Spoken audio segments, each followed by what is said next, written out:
Stress is something that you better learn how to deal with if you want to be an entrepreneur. If you're not able to make thousands of decisions a day and like just coming at you, entrepreneurship is probably not for you because and then the other fact, then that's one thing is you're a solo entrepreneur, but when you have eight other employees depending on you and the success of your company and everything to work out right, and that you finally, and the other thing is, our income is when we sell a house, right? And so weathering those storms is critical. Brace yourself for a wild ride into the unexpected. This ain't your typical success show. I'm here talking to real folks who've been through it all, skipping the fancy business talk for authentic stories. We're diving into childhood dreams, teenage escapades, and everything in between. No scripts, just the stories that truly mold success. Each episode takes you on a journey through those breakthrough moments that paved their way. No fluff, just genuine stories.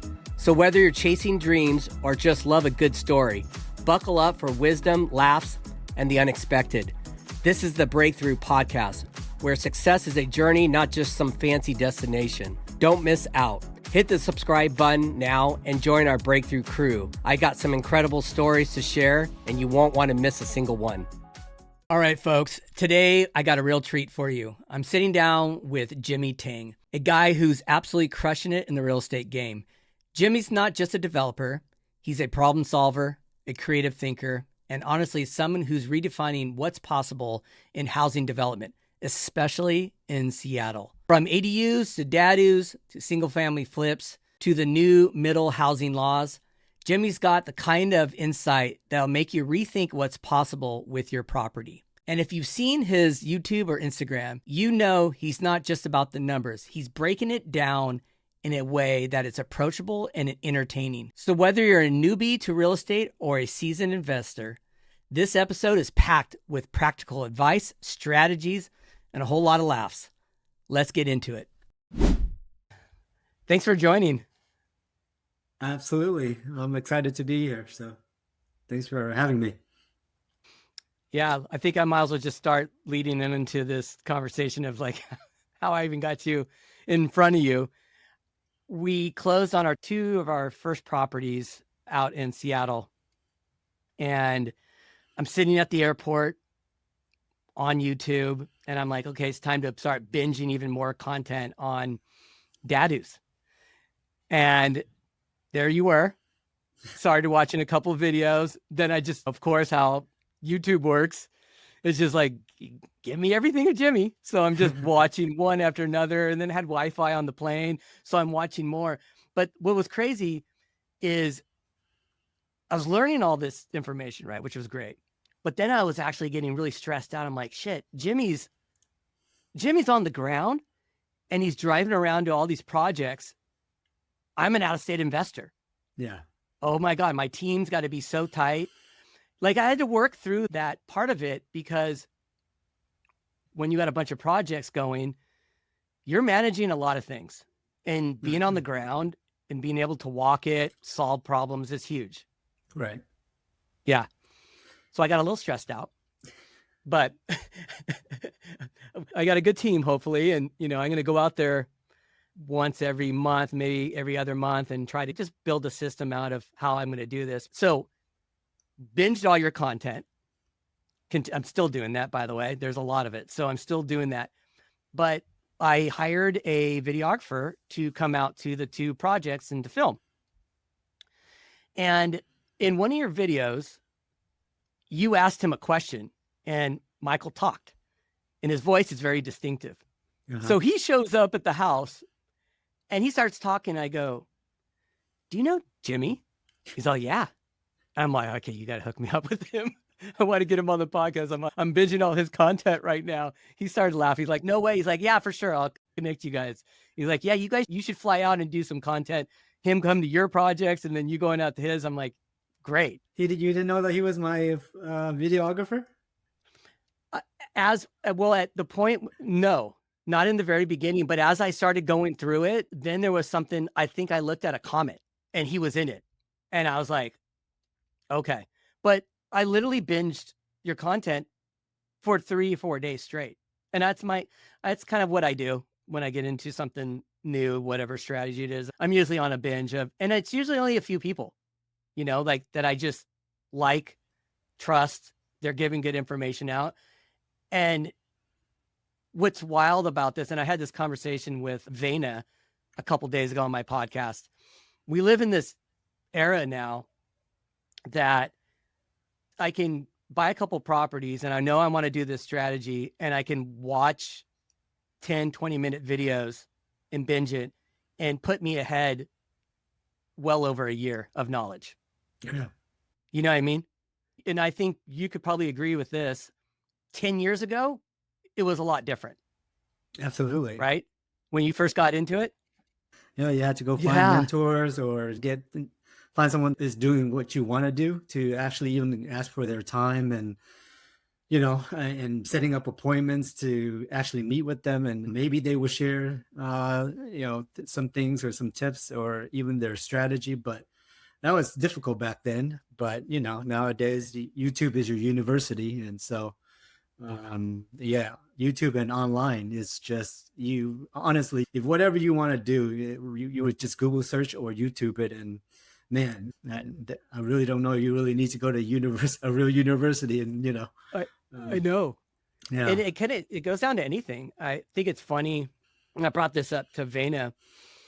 Do you find it wild when you're putting out this like 1 minute piece of information that's, for some people, it's pretty valuable, but then you get a bunch of bad comments and hate comments on this one little thing, and I'm scratching my head going, wait a minute, if you're getting into real estate or you're trying to move in a direction, like, this is going to help you move forward. And I just find it interesting how some can really take advantage of it.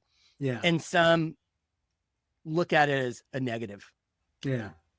Well, you just got to know that going into, when you put yourself out in the public, you're going to get 50-50 or even 75% haters, or just people who don't really know what is the day-to-day grind of doing what we do, or being an entrepreneur. It takes a lot of work, and nobody needs to put themselves out there. But when we do it, we definitely, we're trying to give back, but also build, expand our business as well. And so we just take, I guess, the public humiliation or the bad comments. But again, you better build a thick skin as an entrepreneur, because if you let comments get in your way, God, you're going to block yourself from all the opportunities and all the open doors that's opening for you. So don't focus on those comments. You focus on the supportive comments, or the people reaching out to you after they watch your video and they're like, I want to learn more, or I want to partner up with you. Or it's definitely got to focus on the positive side of social media. Yes. And it's, sometimes I try my best. Sometimes I get dragged down the rabbit hole, and I'm going, like, why are the people thinking this way? And I'm like, wait a minute. The word that Vena and I had on Tuesday, which was such a great word, was stay locked in. Locked in what you're doing, whether it's real estate or you name it, whatever you're trying to get into, locking into it and blocking out the noise is such a huge part of it. I'm really at that point right now with this whole, what's going on in Seattle. And it was interesting even how I ended up out there. I met a couple people at the Bigger Pockets conference and then brought them on my podcast, and little people were telling little information. And then I was listening to a podcast for midterm rentals, and Ann Curry was on it. And I'm like, I really like this lady's messaging. So I DM'd her. She came on the podcast. Then she connected me to somebody else. And next, it was like, wait a minute, I have a whole team out in Seattle. Why am I not investing out there? It's close to California. They're a little ahead of the game when it comes to this whole ADU, DADU, and just basically thinking out of the box when it comes to development. Price point seemed good, a little better than California. And it just made sense where I was at. And it's now, I'm leaving my portfolios of other properties in the Midwest. They're just on idle. It's everything in Seattle. So I'd like to hear a little bit about your backstory. I know some of it, but I'd like the audience to hear as well. If you can just give us a little breakdown of how you ended up in Seattle, or Tacoma, right? No, not Tacoma. Seattle. No, I Seattle? mean, I've Okay. but my first You two have properties in rentals Tacoma. in Tacoma. But no, I immigrated from Vietnam when I was 5 years old. We left the country after the war and came here with my grandmother and my dad's side of the family. But I was raised by my grandmother because I lost my dad when I was like 4 months, and my mom made the decision to not come to America with us. So I think it's a blessing, even though sometimes I wonder why she made that decision. So I came in with my older brother, older sister, and just lived with my grandma, grandpa, and my uncle, like probably six of us in a small two-bedroom apartment. And just growing up in a low-income housing, you see other kids in school having better stuff, better clothes, and you're just trying to figure out how do I make more money. So I did newspaper routes and got my first job as a bag boy at a grocery store when I was like 15 and a half, 16. And just started working after school, weekends, then put myself through college. I pretty much went through college and came out pretty, didn't have a lot of debt. I mean, we had, grants and worked and paid that off too. So then it was around, I think, my senior year in college that I, ran into some people, or even a professor actually was talking about rentals and duplex. And then I, you know, came across Rich Dad Poor Dad. And of course, that taught you about passive income. And so I started looking for laundromats or rentals. And then I found my first two duplexes in Tacoma, Washington for about $175,000 each.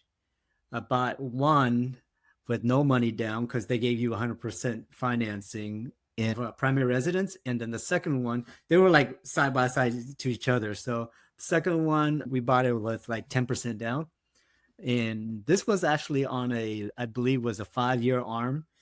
And that was in, I think, 2004 or five. And then, of course, around 2007, eight, the whole real estate market The when wheels came off. yeah. But the funny thing is the loan that I had on that, it actually made the interest rate go down even more. I mean, it was pretty far down, like I think it was around 2% or 3%.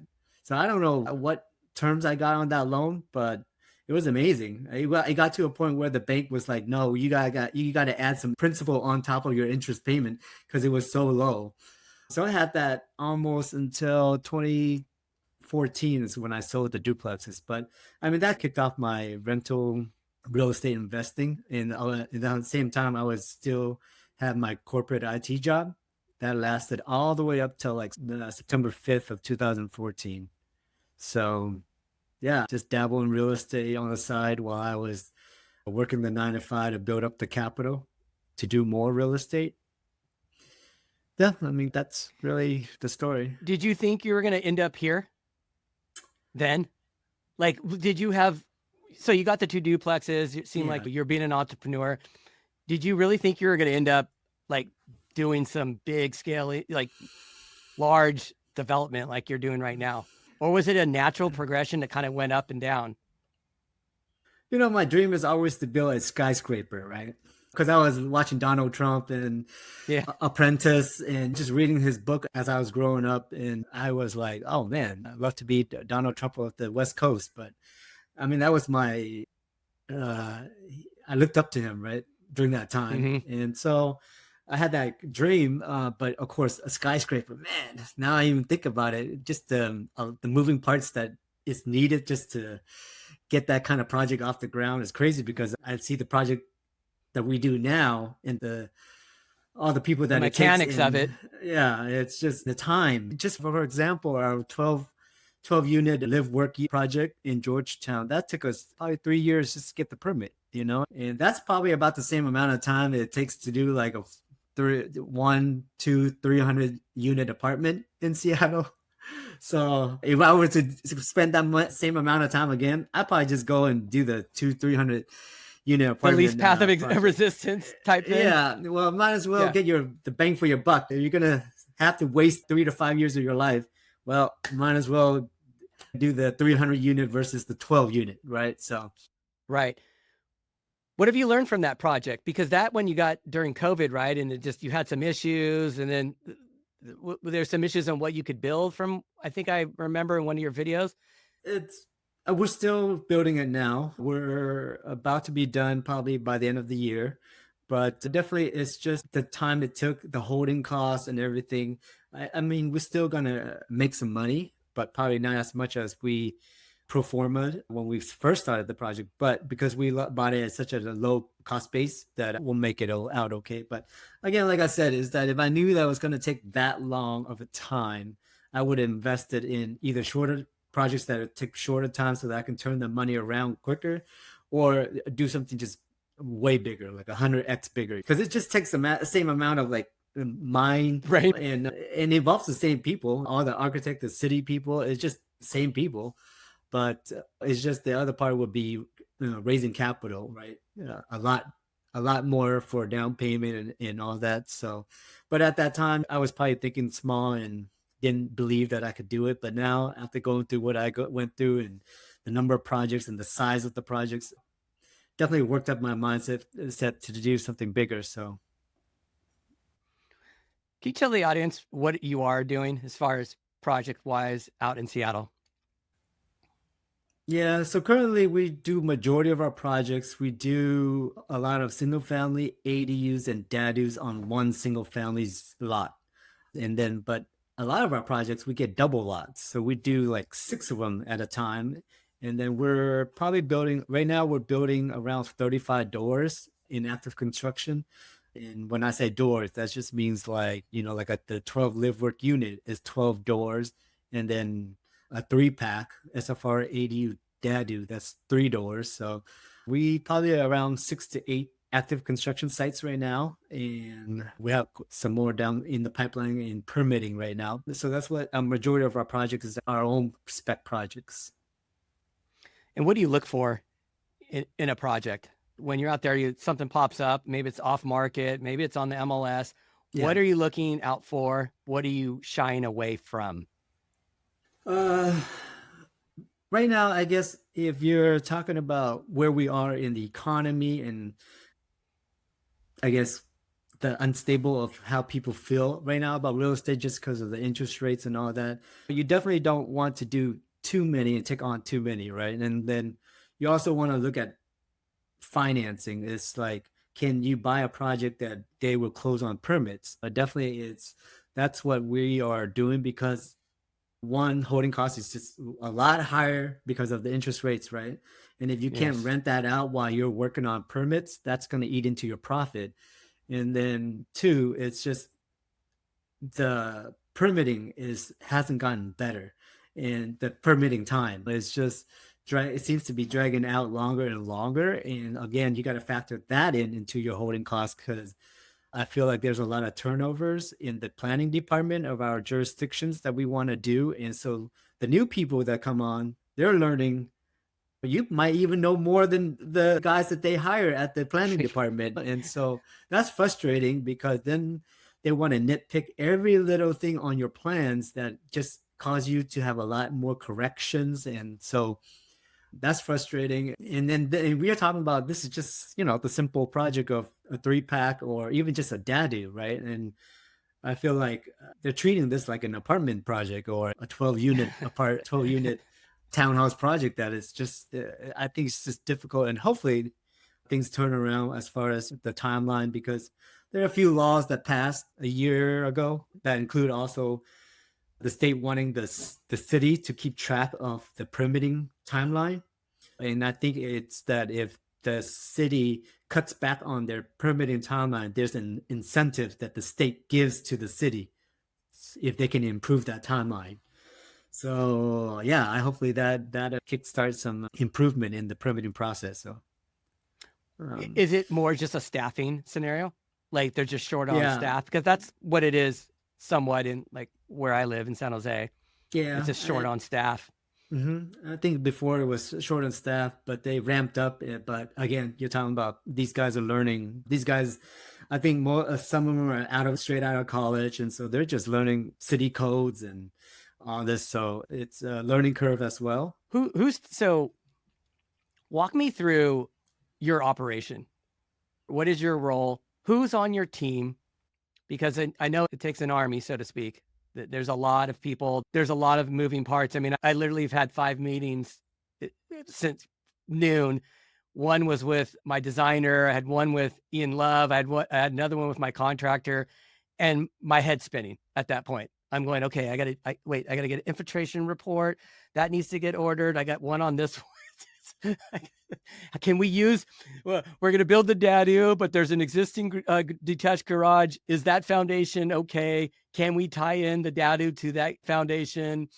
Can we do a site plan for where the second DADU can come in 2025? How are we laying that part out? You know what I mean? Like, my head's spinning. Wait, what? I got to do what? And I'm just trying to absorb it all. So I know at your level, you got a lot of projects. So tell me, what do you do on a daily basis within the business? Just show up and be the face of the company with Michael. No, it's not that easy. So day to day, I would just make sure everything is still flowing with all the projects we have going on.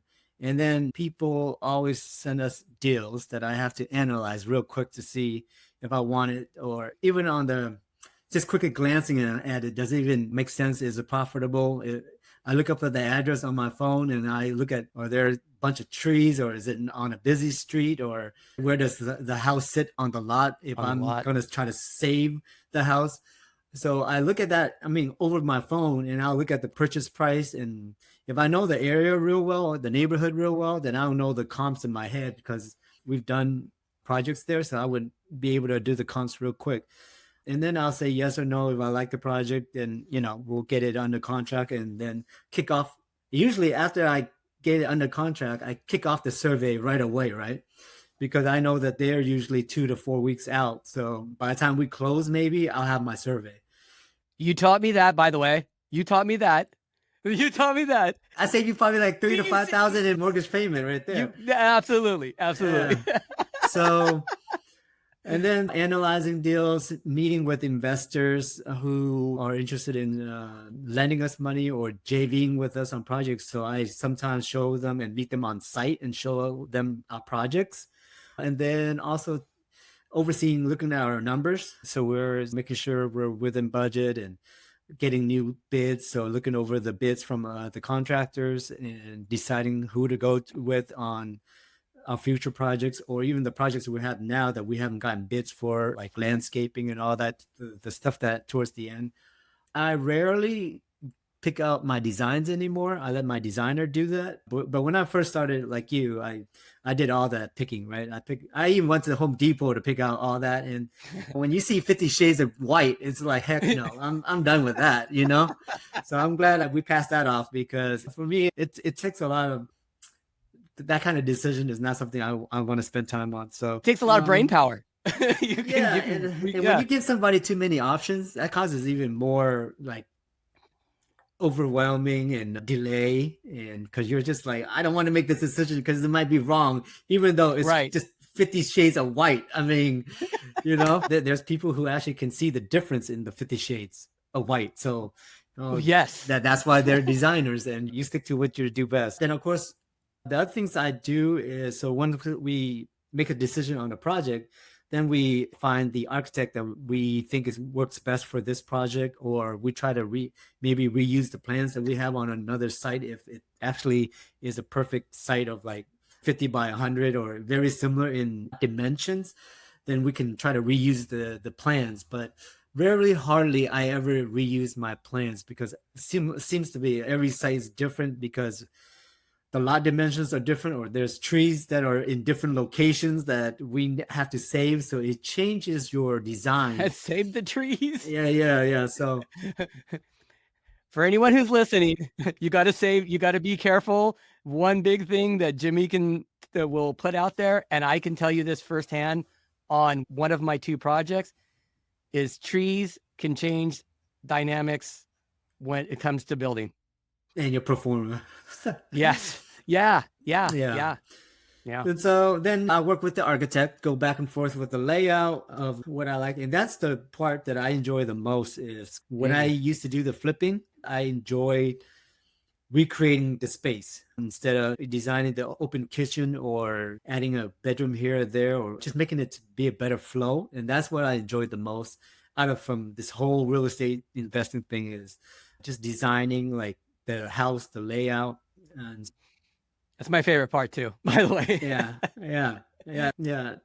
Like for us now, before when we designed the SFR and ADU, we will have a shared wall because that's the easiest and that doesn't take up more space on your lot in your lot coverage. So we make it simple. And but the thing is, it doesn't sell as well as if you try to separate the ADU and the single family, either by like a closet, or for us, we did Stairwell. a stairwell, or another project we did, we split it up by a powder bathroom on the second floor. So, and then you were able to walk underneath that. It's just like a walkway. So that one, the ADU actually sold first out of all the 3 units. So that obviously shows that it's more marketable and people love that more, that the more separate you can make them feel from your neighbors, the quicker it would sell. So your projects are so cool. I love like it's like so cool. Like I saw one video when you were talking about, it was SFR 2-story, had the ADU attached, and I think it was attached to the stairwell. I caught that. I was like, oh, that's intriguing. Yeah. And then you had the DADU. Then I think the SFR had a deck too, rooftop deck. Yeah. And it was just so cool and just so well appointed on the lot. And people would think it's a lot of density, but it feels great. And you got the trees around it. It just makes sense. Yeah. I don't know. I love the way they look. That part too, when I saw that video, I'm like, so funny enough, I saw that video. My designer on one of my projects here in San Jose, she reached out to me. Was like, hey, I want to get coffee. Want to pick your brain. Had a couple of meetings. She really want to get in investing. And I told her, look, this is what I'm doing. I'm in Seattle. I'm developing. This is where all my focus is at. If you want to join along, we can. But I'm not going to be investing in other markets, different strategies. It's only this. So if you want to. And she's a designer. So, and she's a phenomenal one. So going back to the white colors, when we were doing our project, she came with the book and it was like 10 whites. And this one's got this undertone. I'm like, okay, all right. Yeah. We got 7 whites in one 1,700 square foot house. 7 whites? Oh my goodness. 7 different, and like ceilings and the baseboards and the trim and the bathroom, or not the bathrooms. Oh, one of the bathrooms and the exterior. But anyways, so I sent her your video with the one that had the ADU attached by the stairwell. I'm like, this is what we're building first. Just watch this video. And she's coming back. She's like, oh, okay. Like, and then she's already designing like, oh, like, should we like figure out local places for like countertops to fixtures, flooring, instead of going the Lowe's or the Home Depot way? I'm like, girl, if we want to take these onto a different level, you're the designer. You keep me in the loop. We can collaborate. Mm-hmm. Great. So just make sure you give her a budget, because these designers love to spend. The tiles they pick out is always $10 a tile and not like $3.99. So it's gonna be better for the resale, right? Know your market, know your neighborhood. It's so true. What was the progression from? So you did the duplexes, then you were getting to flipping. I saw some of those houses that they were super nice. Yeah. And then you probably just started hearing the news and started figuring out the whole first DADU play. And was that the light bulb moment to kind of go in on this whole direction? It actually wasn't even on the news because nobody knew about it back in 2019. But I think I mentioned before is that I was doing some comps and I came across this listing that sold, and I was like, how did this guy sold it for this much? And it had this like $B on it on the address, and I'm like, and the lot size is smaller than the minimum lot size. And I was just like, then I dug into further and like found out who the builder was. And then so I reached out to them and they told me about, oh, we were able to do it because we condoed it. And this was before the state or the city passed, or Seattle passed the law for you to be able to do two and condo it and sell it separately. But they did it. And then so I was working on plans for my next project that it didn't get approved until 2020, but that's when the city passed that law. And then nobody really knew about it, or not a lot of people, if you're not inside of the builders group or builders community or the investing community of like building, right? Flippers don't even know about it, or flippers didn't even care about those things. They just wanted to buy a house that they can flip. But within the building community, I think that was a pretty something that they didn't talk about because they wanted to keep it under wraps and stuff. But once the city did pass that law, then a lot of people started seeing it on comps. Then they started seeing it around being sold. And of course, you had to educate some agents to how do you sell this and how do you explain this to the buyers and what that all meant. But it was around that time. And before that, we did some luxury single families. I mean, we were selling those homes for 1.5 to 2.5 million dollars. And for me, I'm not sure if I did it consciously or subconsciously, but I knew for me it always, like when you do a big project like that, all your money's tied up and you have to sell that one project to get your capital back to keep going, right? Whereas this type of strategy with the three path is you need to only actually sell the SFR and you'll get majority of your money back. And the two ADU and DADU should be, if not a lot of your profit in there. So you don't have, you know, if you sell the SFR, your mortgage would go down drastically and you can just wait it out to sell the other two units. Or, you know, you sell the other two units and wait it out to sell the SFR. So for me, that was like, I guess, a hedge or less risk. So that's why, I mean, we just started doing majority of our projects on the three pack. And we haven't done a single family custom like luxury built for a while, but we're going to get back into that again because for me, I enjoy it's more simple, less utility work because everything is when you do a one for one, meaning you take one old house down and you build up one brand new house. It's just more simple. Don't have to do a lot of coordination because when you build three on a single lot and it's a tight lot, you're talking about all the coordination. Usually we get the dadu done first and it's all the way in the back of the lot. And then we're trying to build the SFR and ADU in the front of the lot. And you're trying to get the drywall guys back there and the painters back into the dadu while the framers and the plumber HVAC guys are working in the front, and it's just like then you get 5-8 cars parking in the front. The neighbors hate you, and that's what I'm saying is like, gosh, you better get along with your neighbors and treat them well, and try not to get paint on their cars. Yeah, how do you handle all that? I mean, I know some people are pretty okay with the whole density part in Seattle, and then there's some that probably not fans of it.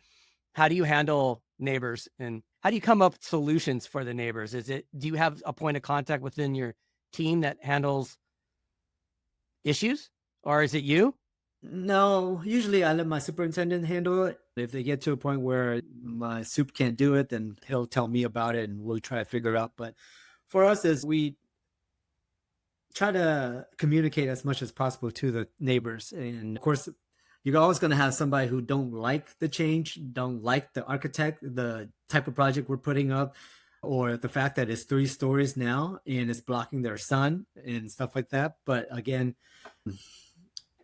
I'm sorry you don't like change, but it's just that's what's needed in the city, right? I mean, there's neighbors that love it, neighbors that hate it, and that goes back to the same as there's people who love your content and people who don't. So, but whatever we can do to alleviate all this construction and stuff during this time, let us know, and we'll try to make it as easy as possible for you and all that. And sometimes we give them new fence or new landscaping or whatever it is, a new retaining wall.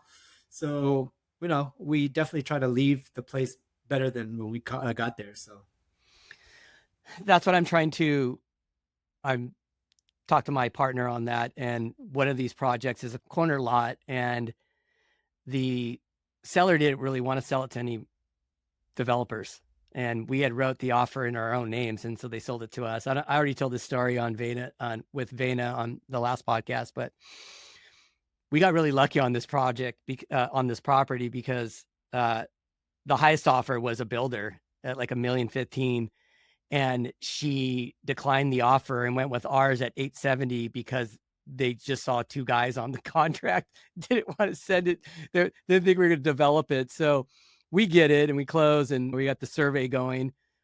We didn't get the survey done when we were in escrow, which, because I didn't see Jimmy's content until after that, but that's what you learn. You got to learn, you learn the hard way, and you just got to move through it and make your adjustments as time goes on projects, kind of what I'm going through.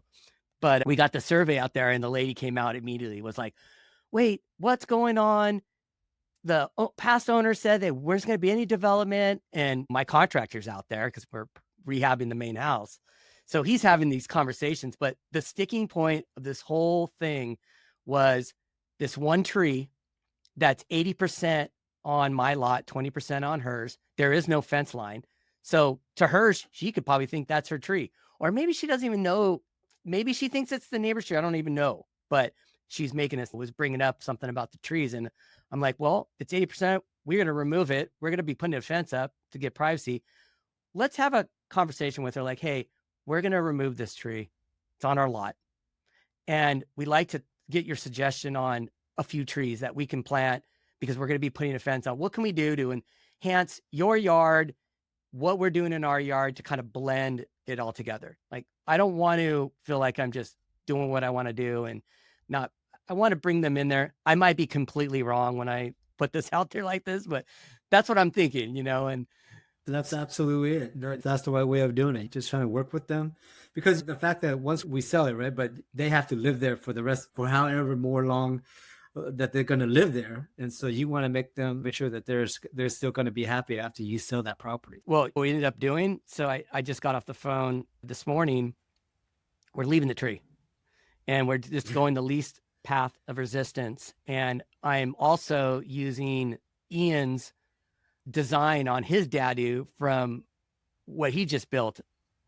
And so we just literally used his. She got it on the lot. She says, hey, this fits great. It's going to look good in the neighborhood.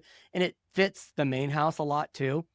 It's a 2-2, big living space on the first floor. And we're like, fine, we're going with that. Rehabbing the main house, adding a bedroom and a bathroom in the basement, turning the house from a 4-2 to 5-3, adding a curb cut, parking on the left side of the house, moving on. Like, that's what we're doing. For the first couple projects you do, try to keep it simple and not overcomplicated. Yeah, that's what I was thinking. I was like, well, I can, get the tree out and we can do a 3-bedroom and do the garage and all. I'm like, we'll do good just on this one. The other one that I had met Michael at, that's why we were talking about for you to see, because we got this one property. It's on a 12,000 square foot lot, little single family on a basement. And so we are rehabbing the main house, building out the basement, and then we're going to build one dadu and then plan for the second one for next summer. Yeah. And go that route. But I'm like, this is a perfect Jimmy. Like, you would have just went crazy on it. Yeah. Are you sure you can't get 2 lots out of it? It's 100 feet wide. Yeah, 100 feet wide. I mean, I don't know what the zoning is, but are you sure you can't get 2 lots? Well, I'll have to talk to Jacqueline about that and see what she's going to be actually meeting our contractor and Ian out there to kind of walk it and get some. I'm like, look, I just want to, what's the highest and best use on this property, on this lot? You know what I mean? Let's do whatever we possibly can to build it out, since we got such a big, and that one too, that one went on the market on like a Friday. We wrote an offer, gave him 24 hours to respond. It didn't even make it to an open house. The lady the listing agent didn't want to, or she didn't go, oh, I got an offer. Let's do an open house. Let's work some momentum on this property. Yeah. Signed it. Done. Nice. 740, called it a day. So yeah. Tell me, like, what does your day-to-day look like? I'm trying to get better at doing this online too. And I'm, want people to understand investing sometimes is just not really sexy. There's a lot of stress points to it. I try to make that very clear. I do some videos on my experience in East Detroit, where I first started investing a while back, and all the things I went through. And everybody can talk about cash flow, and you can make on paper, you got this cash flow, but you don't factor in that you're going to have 3 break-ins, 3 squatters, a couple evictions. And Yeah. if you could just sit on the chair in my office and listen to all these crazy interactions I have on a daily basis, do you find that you're pretty stressed out in your business, or are you good at managing your stress and just when things are going wrong in the business? I think I've managed to do better now the past year and a half because I started working out. And so I work out 6 days a week, change my eating habit a little bit. And so I feel definitely mentally and like physically, I feel a lot better. And so when you feel a lot better mentally and physically, then you are able to handle the stress a little bit better. And then I'm starting to try to do more meditation and self improvement and all that. So stress is something that you better learn how to deal with if you want to be an entrepreneur. If you're not able to make thousands of decisions a day and like just coming at you, then entrepreneurship is probably not for you because and then the other fact, then that's one thing is you're a solo entrepreneur, but when you have 8 other employees depending on you and the success of your company and everything to work out right, and then you finally and the other thing is my business is like our income is when we sell a house, right? And weathering those storms is critical. And just I think I'm able to handle the stress more lately is just because of all the working out, just being able to have all the help that I do have with my employees for me to be able to have a flexible schedule to spend time with the kids and the family. And so that's important to me too, because I don't try to work crazy hours or too much on the weekends or anything like that. And I do really try to balance and spend the time with the kids and take them to practice and all that. So that alone makes me feel like I can leave work and focus on them. Because spending too much time focusing on work drives me crazy too. So That's on mental stress, right? At the end of the day, you're just like, oh my gosh, what did I just do? Where'd the day go to? Yeah, the working out part is good. yeah, it's absolutely a must. I mean, I don't know why I hated working out for the first 42 years of my life, but I'm glad I found it and I'm glad I stuck to it. And I'm glad I'm actually enjoying it. And actually, if I missed a day, I feel weird and I feel like I'm missing something. Like even on my day off, I feel like I want to work out all 7 days just because I know how it feels after I'm done working out. It just makes me like have more energy and Mental just clarity. yeah, yeah. Yeah. So when you say working out, what are you doing? Are you going to the gym and weightlifting? Are you doing cardio? What are you into? So I have a coach. He's remote. Shout out to Chris if you guys need a awesome coach. So he just sends me a program on an app, and it shows me different routines every day. One day be cardio, another day be legs, another day be triceps and biceps, and next day be another cardio, but different types of cardio type workout. So we just go through that every week, and then I just upload my videos to him when I'm working out, and he'll critique it and what I need to change, and then that's it. And really just watching what I eat and trying to get enough proteins in and supplements as well. So they're all just working together to just hopefully make me a healthier person. Yeah, it's kind Yeah. of a journey. It's the same kind of journey as what you're going through as an entrepreneur, starting off in a W-2 to buying your first like you're constantly doing this little bit of working on yourself, Yep. bettering Yeah. yourself, reading, knowledge, fitness. It's just like a little bit at a time just gets added on. I totally get it. I have really bad anxiety. I thought I had ADHD for 50 years of my life. And then randomly, my wife works at Apple. I'm like, oh, I'm going to go to an ADHD doctor and get diagnosed. So I go through it and tells me, he's like, yeah, you don't have this, you don't have that. But he's like, but I don't think you have ADHD. Yeah. I'm like, okay. He's like, yeah, I think you have severe anxiety. And I'm like, he's like, how do you feel? I'm like, I don't know what to say. He's like, well, they both are very similar. Maybe started from some type of childhood trauma where your brain hits fight or flight. And then your brain thinks, okay, this is how it's going to be. So I've always been just, I might look calm, but I'm so wound up in my head, everything. And it's so crazy. And that's why like fitness, cycling, mountain biking, endurance sports has been really great outlet for me. Calms my brain. I can think clearly. But when I started running just randomly because I wanted to find another exercise to kind of incorporate in my day because I was getting so busy, I wanted something I could do in 30 and 40 minutes. So I started and I was like, oh, this is the game changer. Like I've never had something where I go in the morning. It's almost sometimes makes me too calm. Like I'm like, just relax. I'm like, I don't know. I need a little bit more edge, but it definitely makes me focus more. And I started getting in the habit of doing it before I get on a podcast, because one thing I went through when I first started my podcast, I enjoy talking to people. And so I wanted to start a podcast and just connect with people. I really like that. But I've gone 50 years of my life. You and I could have a conversation. Like if we were together and we're having this conversation, I've had such a hard time focusing on what somebody's saying. And it almost created a really, like, it would really mess with my head. Like it gave me like I felt bad. Like, oh, I didn't really focus on exactly what this person's saying. So then I fast forward to now, I start this podcast, and for 1 hour, I have to have this conversation with this guest and focus. And so it forced me into it. But then the running came, made me calm down. I can sit back and actually enjoy a conversation and listen to what somebody's going to say and not walk away kind of bummed out. But yeah, I think fitness is such a game changer, and you don't even have to be the best at it. You don't need to be the fastest. If you just do it, you're going to feel, it just sets you up for success on all avenues in my eyes. So no, it's gonna I'm teach glad you, you kind of brought that in.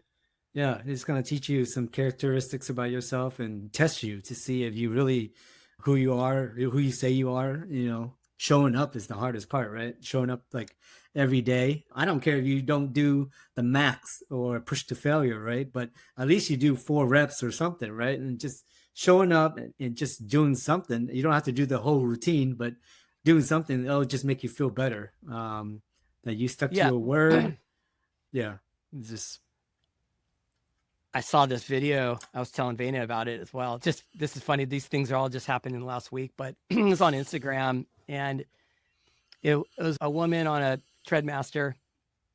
She's heavy. And it said that, and it starts off with like the date. I don't even know what year it was. I want to say 2019. yeah. And she's on it and she's heavy. And then it starts showing this, and she recorded out, which was so great. Then it showed this progression of she's getting a little bit. Now she's running a little bit faster. She's doing this, and it shows her like doing some type of, like, maybe it's a 5K race. Then you see her strength, but then you can see like her gears getting better. Her outfit, she's got tech on. I think she's got a Garmin on, and she's losing weight. And she like de-aged herself by like 20 years. It was insane. Lost all this weight. And now she's doing like half marathons. And it was just wild. But she started off, she was barely running, like one step at a time. She was heavy. And it was just, I went straight to the comments because I'm like, I want to see how people got inspired. And this was one of the only posts I've seen in a very long time that there wasn't a hater in the mix. Like, I think everybody was on page. Like, this is pretty damn incredible. And you look great. So, so something to take away for the audience, anybody who wants to become an entrepreneur, how you take care of not only your mind, but your physical health are huge. Yes. I think they go hand in hand. If you're going to be an entrepreneur, whether you like it or not, you better find something that's going to be a fitness related. Yeah. Just to help on all avenues. Yeah. You definitely don't want to get burnt out and quit right before you hit the peak of success. So, definitely want to try to balance as much as possible. What kind of advice would you give a new investor with, call any type of strategy, because you've kind of had a long journey in it? That's kind of how it starts. It always starts somewhere. But what kind of advice would you give a new investor? I said take it slow, take it easy. Don't try to do so many projects at the beginning because you're just so excited about it, right? But because you want to learn and you want to learn the process, you want to learn the mistakes and all that. And once the project is done, you want to look back on it and try to see what you can do. You should improve the second one. Because the other thing is, once you get on to do too many, and you if you have three projects and you're all stuck at the same phase, you're like you don't know what to do, and you have holding costs, you have whatever other situation that could arise from any obstacles that can come up. That's gonna cause you more delays and all that. So I say take it slow, reach out to people that have done it around locally that you can ask for help or tips, advice, and definitely have some cash reserves just for anything that come up so that even if you have construction draws and all that, but still have some cash on the side to weather some storm, or even if when you're done with the project and it doesn't sell as quickly as you thought, then those mortgage payments gonna, catch up. So just be conservative on your first few projects so that you get more comfortable. And then once you are comfortable, go ahead and scale all the way up as quickly as you want, start raising capital or whatever you want. But then again, raising capital, you're talking about taking care of people's nest eggs, or you better treat that money more important than your own money. So yes, that's a huge one. yeah. So don't think like, oh shit, I just did 3 or 5 projects, I'm a pro now, and start raising capital and from using other people's money. So yeah, just be careful, be slow, take your time, because the opportunity for next year is going to be, pretty. I think it's like a once in a lifetime opportunity in Seattle or in Washington at least. And so I don't know, maybe the whole country will eventually, maybe, I don't know, but at least in this state, I feel like you're going to have a lot of opportunities come around next summer. And it's good that you do the projects now that you can learn. And by that time, when summer rolls around, that you're ready for what you can identify in other jurisdiction of like opportunities of like land, now you're experienced in how to identify the land that you want to buy, the type of land you want to buy, what things on the land that you want to avoid, and all things like that. So I think just get your experience in now and just be ready for next summer. Yeah, I think not taking on too much is a big thing, especially with, I have a lot of new investors reach out to me and they want to like pick my brain or partner up or shadow. And I kind of try to give some advice, but they'll text me and it's like 1 week I want to do short-term rentals. Once I want to do fix and flip. Next thing I want to, like, you got to just pick one thing, focus on one thing. You're going to see so many different success stories and shiny objects that you can, sometimes it will like make you so that you don't even take any action. So you just need to find something and get into it and learn from there. And then it turns into a natural progression. If you stay with it and it's really something that you're really passionate about, you're going to go down that, you're going to start seeing all those things fall in place, where it's how to raise capital. That raising capital could be something as simple in the beginning as you're talking about your projects to somebody and has money. And they're like, they want to invest too. And they don't maybe have the time. Maybe they work a 9 to 5 and they just want to be the equity partner, and you're going to be the day-to-day or find the deal. And that's a very organic way to start in raising capital, because they're seeing what you're doing and they want to be a part of it. So I think starting off slow, learning, staying locked into it is such a big thing in investing. And if you got time, you got a lot of time, there's going to be a lot of different things going on down the road. So it's never not going to be boring. That's for sure. Yep. Yeah. I'm hearing you tell me some things right now, like when you're saying like, don't scale up too fast. And funny enough, when we bought that first property, we knew it had a big lot. We knew we were going to build out the basement. We're going to do the one dadu. And then now we know we possibly could build a second one. I'm like, okay, cool. Then this other property popped up and I'm like, let's just write an offer. I think it's going to go for more. So I'm thinking writing it for 870. I'm like, let's stay in the game. And then Ian calls back. He's like, dude, this story is kind of crazy, but there was another offer at $1,015,000 and seller doesn't want to take it because they want to build. So they're going to take yours. They're not even going to counter you at 870. I'm like, oh, wait, what? Oh, wait, now I have 2 rehabs, 3 dadus, 2 basement. I'm like, wait a minute. Whoa. Okay. Like that, and I've been doing development and fix and flips, but I'm still feeling a little like overwhelmed by it too. Like, okay, Yeah. there's going to be a lot. Yeah. Even my assistant's saying the same thing right now. I'm a little kind of, there's just a learning curve. You're not going to know it until I can watch as many videos of yours and learn as much as I possibly can. I'm not going to learn all of this until I'm going through 1, 2, 3, point A to B. Yeah. That's just the way it is. Yeah. I mean, you even brought up one good point about building out the SFR, the ADU, and then the DADU. You start in the back of, you start with the DADU and work forward so that it just makes it easier to, so when you say that, how you're getting the permits, you're not doing anything with the front SFR, you're not building it at all, like you're not even framing? Oh no. We get the Okay. permit for all 3 units at the same time. But once we start construction, we usually start with the unit in the back of the lot because it's just logistically it'll be harder for you to bring out all the materials if you like did the SFR and ADU first. It for you to drive back the big trucks and everything to do the DADU last, it's kind of difficult. Again, that's majority of the sites because it's usually the DADU's in the back. But we do frame it. We do pour foundation for all 3 units at the same time. Right. When we That start makes sense. framing, yeah, but when we start framing, it's like we start framing the DADU first. So for the audience that like just should probably said this at the very beginning, what a DADU is or what's an ADU. SFR is single family residence. Yeah. ADU is an attached accessory, Dwelling unit. attached dwelling unit. And then a DADU is a detached accessory dwelling unit. Yeah. Detached accessory dwelling unit. Detached, yeah. So just so, and it's a little different. The nuance is a little different in Seattle than it is in California. In California, a DADU is basically an ADU. That's what they call it. Yeah, okay, got it. And then I think you guys call it something like JADU, JADUs. Yeah, that's the attached one. Yeah.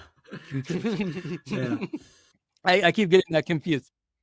I mean, one of the things we didn't touch upon is one of the other laws that passed was HB 1110, right?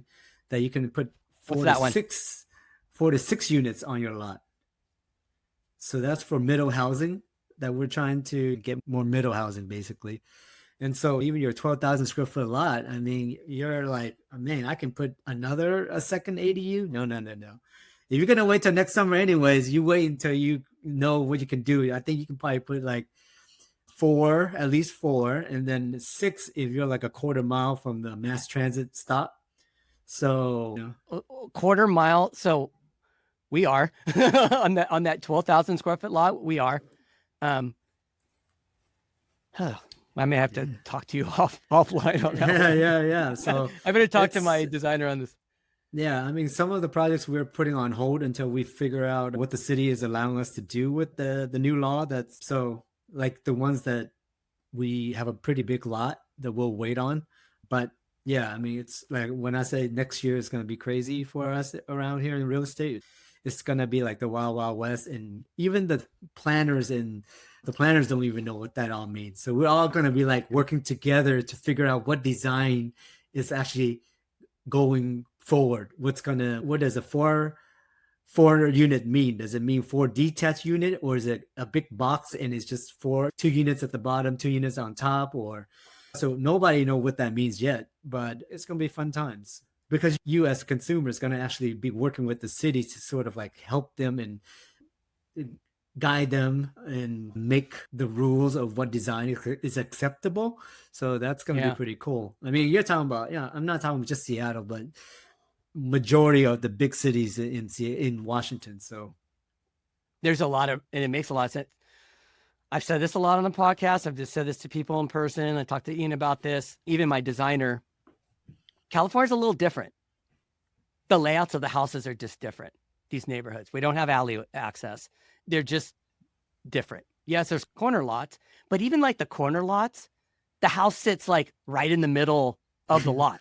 Yeah. So you got all this like frontage, right, that you can't do anything with. And then like the corner, the back part of the lot, you'd park an RV. Mm-hmm. That's it. So there's not a lot of the density that Seattle's doing. Like when I'm driving around, I'm like, how the heck did they do that? Like, it's like a 4,000 square foot lot. There's like 5 units in there. They're like just right up. It's crazy. Yeah. But it's needed. It's needed. The housing's needed. And they know they don't have enough room. So they got to figure out density. Yeah. At the end of the day. That's where the creative part of this new bill is they're trying to solve that too. Like, let's kind of think out of the box even more. Yeah. From what it sounds like. Cool. Well, we could talk about that another time. That's crazy. Yeah. So where can the audience find you? I can tell you right now, you can find him on YouTube. If you really want to go down the rabbit hole, he's right on YouTube. Yeah, please do. I'd love to get more subscribers and stuff. But YouTube, just search Jimmy Tang, and Instagram is Gosh Tang It, and Facebook, Jimmy Tang. So pretty easy to find, I think. So if not, I'll just sort of pop up on your Reels feed and you'll go down the rabbit hole, I guess. Yeah, absolutely. Well, I'd love to kind of collaborate with you down the road just on like some Instagram lives, just quick little things on lives. I think that's such a cool little place to throw information.